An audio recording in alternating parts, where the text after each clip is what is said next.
आप सुन रहे हैं रेडियो हिंदुस्तान और मैं हूं आपके साथ पारिजात। यह है हमारा वैदिक विचार, जिसे लिखा है वरिष्ठ पत्रकार व लेखक श्री वेद प्रताप वैदिक जी ने।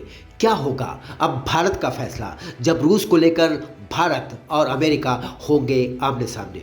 जी हाँ, यूक्रेन को लेकर रूस और अमेरिका के बीच जैसा मुठभेड़ का माहौल बना हुआ है, उसमें मुझे लग रहा है कि चौगटे की बैठक में भारत को भी रूस विरोधी रवैया अपनाने के लिए मजबूर किया जाएगा। यह चौगुटा अमेरिका, भारत, जापान और ऑस्ट्रेलिया का मैत्रीपूर्ण गठबंधन है। इसे क्वाड के नाम से भी जाना जाता है। मेलबर्न में हुई इसके विदेश मंत्रियों की बैठक में ऐसा कुछ नहीं हुआ। उस बैठक के बाद जो संयुक्त वक्तव्य जारी हुआ, उसमें यूक्रेन का कहीं नाम तक नहीं है। भारत के अलावा तीनों देश यूक्रेन के मामले में रूस विरोधी रवैया अपनाए हुए हैं। उनके शासनाध्यक्ष और विदेश मंत्री लगभग रोज ही कोई मौका नहीं छोड़ते रूस पर आरोप लगाने का। शायद भारत के तटस्थ रुख के कारण ही क्वाड की बैठक इस मसले पर मौन रही है। जहां तक पाकिस्तान का प्रश्न है, तीनों राष्ट्रों के विदेश मंत्रियों ने भारत का स्पष्ट समर्थन पहली बार इतने जोरदार शब्दों में किया है। संयुक्त वक्तव्य में साफ साफ कहा गया है कि हम सीमा पार से आने वाले हर आतंकवाद की भर्त्सना करते हैं। हम मुंबई और पठानकोट में हुए आतंकी हमलों की निंदा करते हैं। इस संयुक्त वक्तव्य में पाकिस्तान का नाम लिए बिना भारत की तरह शेष तीनों देशों ने उस पर जमकर शाब्दिक हमला किया।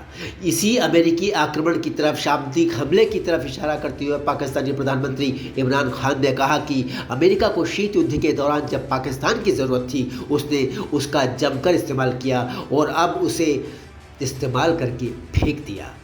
इन देशों ने अपने बयान में अफगानिस्तान के सवाल पर भी पाकिस्तान की खिंचाई की है।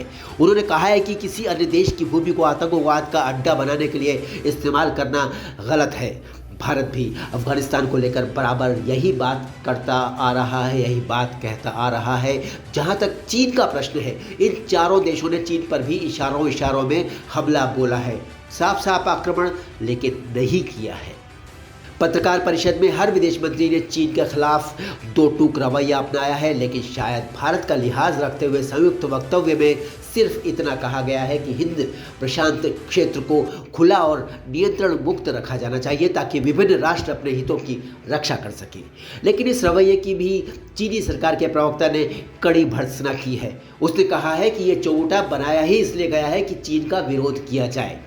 म्यांमार के मामले में भी भारत के विदेश मंत्री जयशंकर ने कहा कि म्यांमार में हम लोकतंत्र और नागरिक आज़ादी का समर्थन करते हैं, लेकिन इस पर हम अंतर्राष्ट्रीय प्रतिबंध लगाने के हक में नहीं है।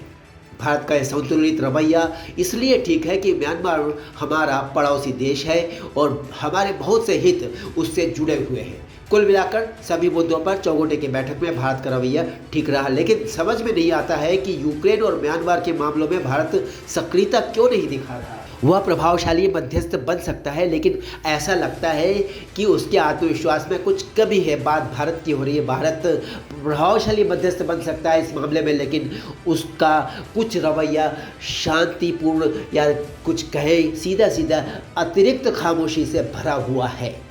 वैदिक विचार का अगला अंक शीघ्र लेकर आपके सामने आऊँगा। अभी लूँगा आपसे अनुमति।